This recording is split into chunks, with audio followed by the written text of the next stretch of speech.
sa vlog nito ay ipapakita ko sa inyo kung ano yung mga tanim natin dito sa likod. At si tatay talaga yung nagtanim ito, pero bibisitahin natin yung mga talong niya, yung tanim niya dito na sili, kalabasa at marami pang iba. Kaya tara na, let's go sa ating munting farm.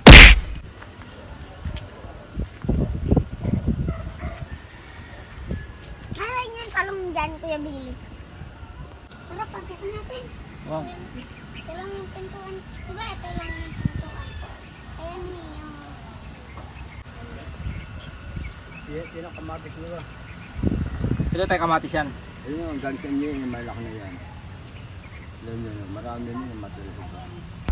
At ito naman yung mga sili natin. Yan, napakasarap niyan. Yung dahon niya, pang tinola, walang sayang dyan. Ang sarap lang mag-garden dito sa likod ng bahay. Kasi malawak pa nga yan hindi pa natataniman. Kasama ko yung mga bata ngayon. Sobrang sarap dito. Pag umani na tayo, guys, ay bibigyan ko yung mga kapitbahay namin pag namunga na tong mga tanim ni Tatay Bayoy. Kaya abangan nyo yan, malapit na tayong umani. Tapos, tama-tama pag Pasko, aanin na tayo. Ang handa natin sa Pasko ay puro mga gulay. Healthy na at masustansya pa. Let's go!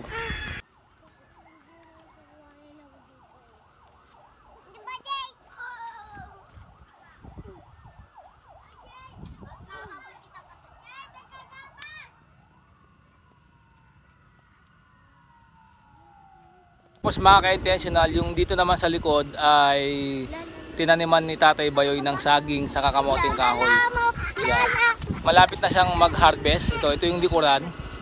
Yan, ito yung likuran ng bahay dito sa Bukay, Bataan. Yan, si Tatay Bayoy.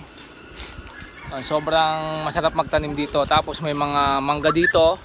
May mga mangga, may mga buko. Ayan, may mga buko, kita nyo. Tapos may saging din. Kumpleto dito, kaya hindi ka na pupunta ng palengke para mamili. Sa inyo yung ating kalabasa. Pinamungan na natin kalabasa, no? Asan ba? Asan yung mga kalabasa natin dyan? Pakita nyo. Ito po. Asan? Ito. Yan, laki na, kitang-kita nyo naman, di ba? Laking kalabasa niyan. Yung kalabasa masarap yan sa ginataan. Kasama ko yung mga bata ngayon. Itong mga bata na to, yung nanay at tatay nila yung nandun. Hindi! Yung pumunta na doon. Hindi ho. Kaya Hindi kung yun yung mga damit ninyo, sumama na kayo sa mga tatay at nanay ninyo, okay? So yun na mga ka-intentional daddy, sobrang presko lang talaga dito sa bukid. At sobrang nakaka-relax lang kasi nga sariwa yung hangin. At sobrang nakaka-refresh talaga. Kung bago ka pa lang sa channel ko, mag-subscribe ka na at i-hit mo na yung notification bell. Kaya maraming salamat sa Sakto na! Thank you for watching and God bless you all. Bye-bye!